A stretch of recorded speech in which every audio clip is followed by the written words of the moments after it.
Nous allons maintenant passer à l'intervention suivante. Nous avons parlé beaucoup jusqu'à présent d'excellence et nous allons maintenant entendre une réflexion qui va interroger l'école en regard de l'exigence.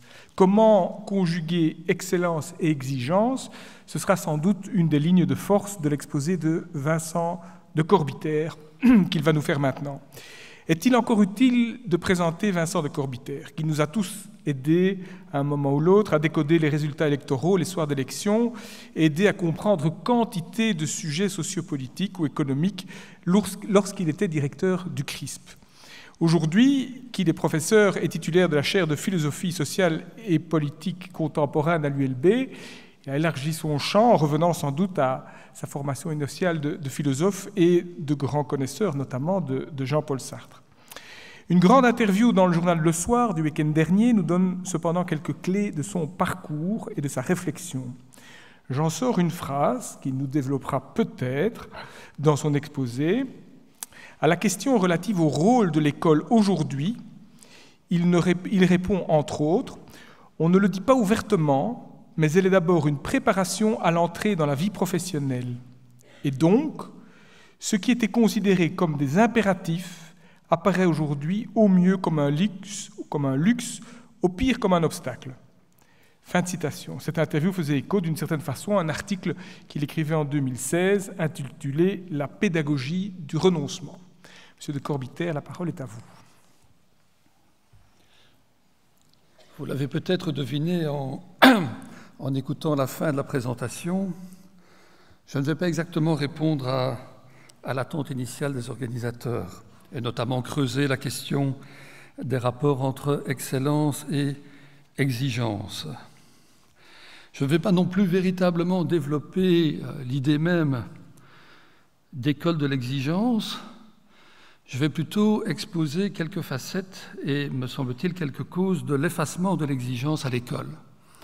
Alors, c'est peut-être une mauvaise manière faite à l'organisation, sauf que je suis, avec cette façon de procéder, l'invitation implicite, mais quand même bien réelle, d'Étienne Michel, qui m'a envoyé il y a quelques mois une copie d'un dossier de la revue française Le Débat à propos du dernier livre de Jean-Pierre Terrail, qui développait un propos très critique sur la perte de l'exigence dans le système scolaire. Alors j'aurais pu évidemment ne pas suivre cette invitation indirecte, mais il se trouve qu'elle correspond à un certain nombre d'expériences personnelles ou de témoignages que j'ai la possibilité de recueillir dans le monde de l'enseignement en général. Et je voudrais simplement commencer par quelques anecdotes qui vous indiqueront de manière un peu plus concrète la source de mes inquiétudes.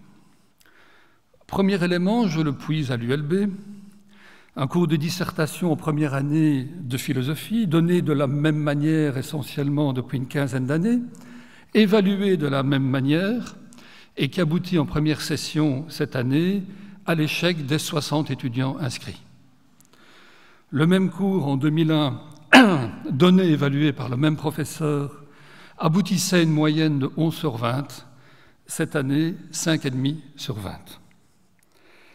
Autre exemple plus personnel, direct, je donne un cours en troisième année de philosophie.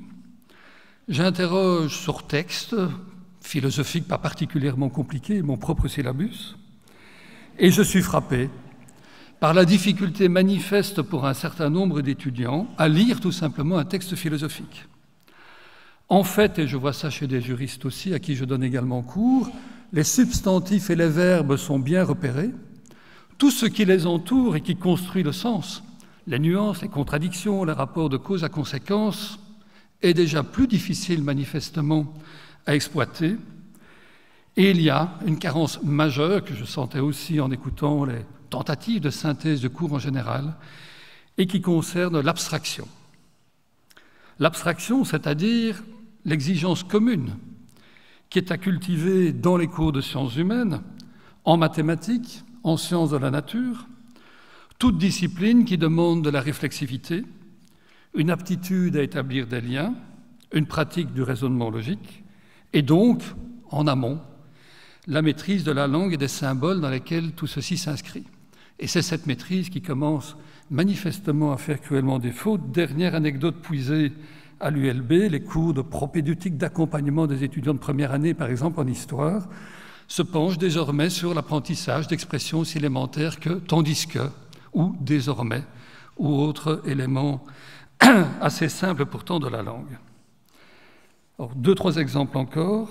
Un groupe de 6 professeurs d'histoire dans le secondaire inférieur prépare un examen de CE1D dans un gros pouvoir organisateur, je vous rassure, public, et donne comme information sur laquelle les élèves vont devoir plancher: la Bible est un ouvrage comptant 66 lignes.